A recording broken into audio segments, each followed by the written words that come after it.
আসসালামু আলাইকুম। Hello viewers, সবাই কেমন আছেন? আশা করি সবাই ভালো আছেন।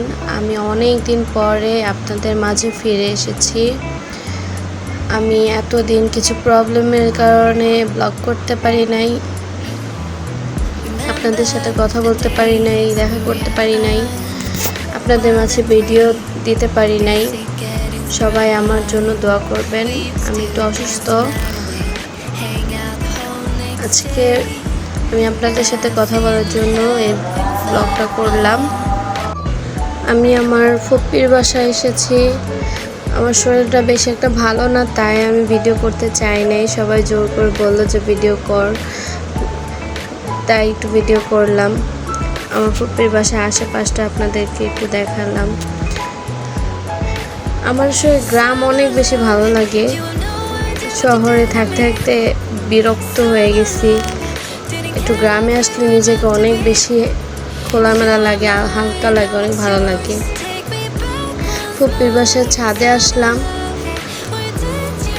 ছাদটা একটু পুরোটা ঘুরিয়ে আপনাদের দেখাচ্ছি। এই জায়গাটা অনেক বেশি সুন্দর লাগতেছিল। বিকাল টাইমটায় অনেক বেশি সুন্দর লাগতেছিল।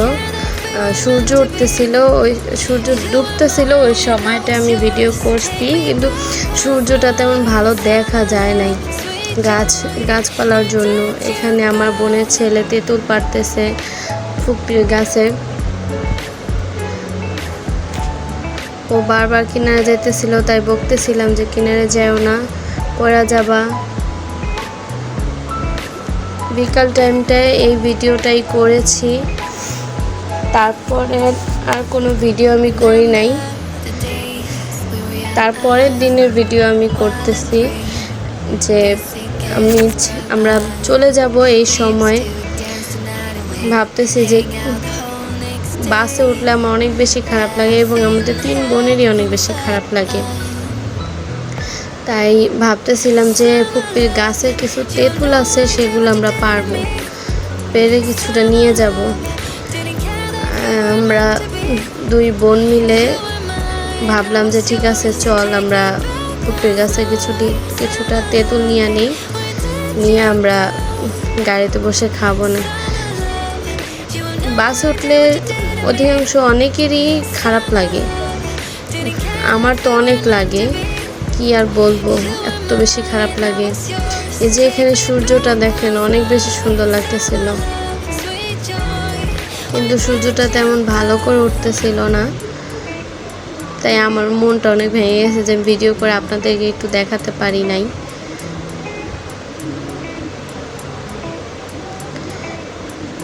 সবার কাছে আমার একটাই অনুরোধ রইবে যে আমাকে আপনারা সাবস্ক্রাইব করবেন, আমার পাশে থাকবেন, লাইক করবেন, শেয়ার করবেন।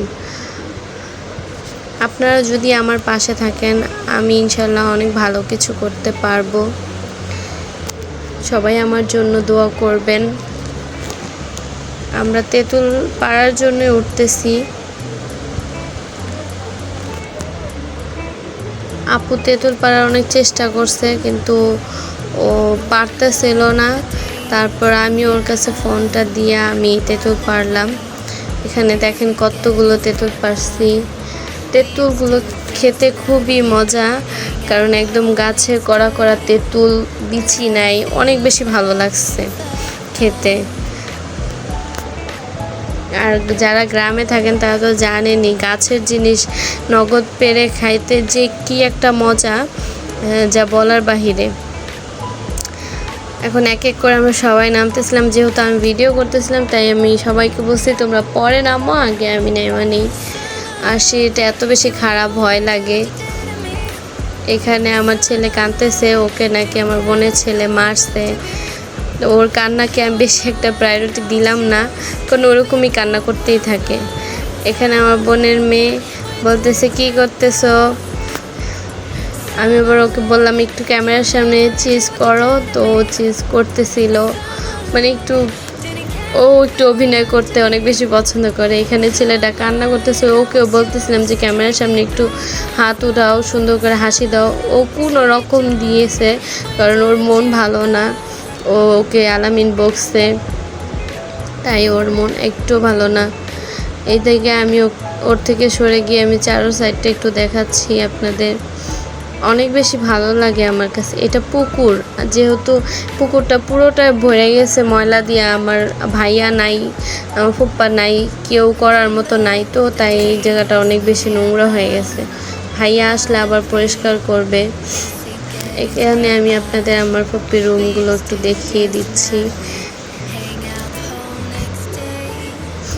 বয়স্ক মানুষ রুমগুলো যেভাবে গুছিয়ে রাখে সেভাবেই হচ্ছে, এরকমই অনেক পারে না, কি আর বলবো।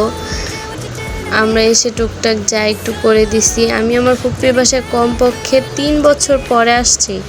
বেশি দূর না আমাদের বাসা থেকে, কিন্তু তবুও দেরি করে আসি আমরা, কারণ গাড়ি জার্নি করতে পারি না। আমরা বোনেরা কেউই গাড়ি জার্নি করতে পারি না, বেশি দূরের কোনো পথে আমরা যেতে পারি না, কারণ আমাদের সবার অনেক বেশি খারাপ লাগে। যাই হোক, সবাই আমার ভিডিওটি লাইক করবেন, সাবস্ক্রাইব করবেন অ্যান্ড শেয়ার করবেন। আজকের ব্লগটা আমি এই পর্যন্তই রাখবো। অফ ক্যামেরায় আমরা এখন বাড়ি চলে যাব। সবাই ভালো থাকবেন, আমার জন্য দোয়া করবেন। আসসালামু আলাইকুম।